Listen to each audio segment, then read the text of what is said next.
بعد ما شرب الصنعة في واحد من اكبر محلات الحواوشي وبمساعدة والدته قدروا يظبطوا تتبيلة مختلفة للحواوشي، فقرر ان هو يفتح مشروع لنفسه. فتعالوا احكي لكم عن عمر ومشروعه حواوشي لافا. العربية دي اساسها الحواوشي، وعمر بيستخدم خامات للامانة نادرا ما بشوفها على اي عربية اكل. جبنة ريكفورد، كيري، وحتى الرومي المدخن والبيف بيكون اللي هو بيستخدمه نوع نظيف، كلها حاجات زي اللي بناكلها في بيتنا. بس سيبك بقى من كل ده، المهم الحواوشي. وهنا بقى هو مش بيسويه بالزيت، لا هو بيسويه بالليه عشان يزود الفليفر بتاعه. والصراحة دي حركة رايقة ما شفتش ناس كتير بيعملوها، بالذات في حجم البيزنس الصغير ده. وغير كده بيبتدي يقلب اللحمة بطريقة معينة عشان اللحمة كلها تبقى نفس السوا، ما تبقاش في حتة مستوية عن التانية او حتة تانية مش مستوية. وبعد كده يعمل لك الميكس اللي نفسك فيه بقى، موتزاريلا، شيدر، تركي، بسطرمة، كيري، اللي انت نفسك فيه. انا طلبت منه ان الحواوشي يكون نص ونص عشان اقدر اجرب معظم الحاجات اللي عنده. وابتديت اول حاجة بالحواوشي السادة. سعر الحواوشي ده 40 جنيه. اللحمة اللي جوه تخينة الصراحة، والعيش واخد تحميصة لذيذة كده. دقته وعايز اقول لك لو انت من الناس اللي بيحبوا الحواوشي اللي التوابل فيه مركزة، فالحواوشي ده يعجبك. جربت برضه بصوص كده على اسم العربية وهو لافا صوص، والصوص ده هو قريب جدا جدا جدا من الصوص بتاع محلات الكشري ده. ما تضحكوش يا جماعة، بس هو فعلا قريب منه قوي. جربت بالطحينة برضه، هي كانت لذيذة بس ما تكتروش منها قوي. وكان في كذا نوع تاني انا كنت طالبهم.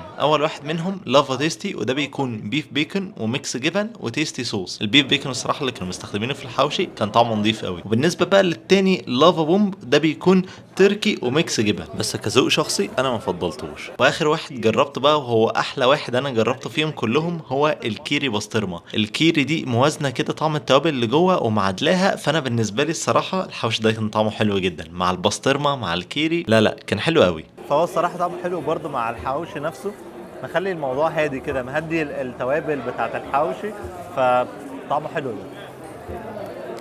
عمر برضو بيعمل حاجة كده بقالها فترة طالعة ترند، وهي الكفتة المحشية جبنة شيدر. هو بيعملها على الجريل، بس طبعا لو كانت على شوايه كانت تبقى أحسن بكتير. وعامة أنا طلبت من هناك سندوتش لافا ماجيك كفتة، وده بيكون عليه من فوق بيف بيكن وجبنة والحاجات دي كده كلها. بس عايز أقول لكم إن السندوتش ده كان حلو قوي. الجبنة الشيدر اللي جوه مع البيف بيكن أصلا اللي كان عاجبني من أول مرة، لا فهي التجربة عامة عجبتني. في برضه عربية تبعهم اسمها لافا وافل، فعديت برضه عليها، جبت لي بان كيكس. جبت 15 واحدة، 10 نوتيلا و5 لوتس، وحطيت عليهم من فوق فاكهه. بصوا البان كيكس صراحه كانت فلافي، وحتى الشوكولاته واللوتس اللي هم مستخدمينهم كان طعمهم حلو. اللوتس بس كان تقيل شويه، بس الفاكهه نفسها كانت مخففه، فعامه كان عاجبني برضه. وملخصا للفيديو ده بقى، تاكل ايه من حواوشي لافا؟ انا الصراحه بالنسبه لي الحواوشي كيري بسطرمه ده كان حلو جدا. سندوتش كفته برضه من هناك كان حلو، وممكن تحلي في الاخر بشويه بان كيكس، دول الصراحه كانوا رايقين جدا. وبس كده، ما تنسوش تكتبوا لي بقى في الكومنتات انتوا بتحبوا تاكلوا حواوشي منين. وشكرا جدا ليكم لو انتوا لسه بتتفرجوا لغايه دلوقتي. كان معاكم اباظه من قناه لايف وزباظه. سلام.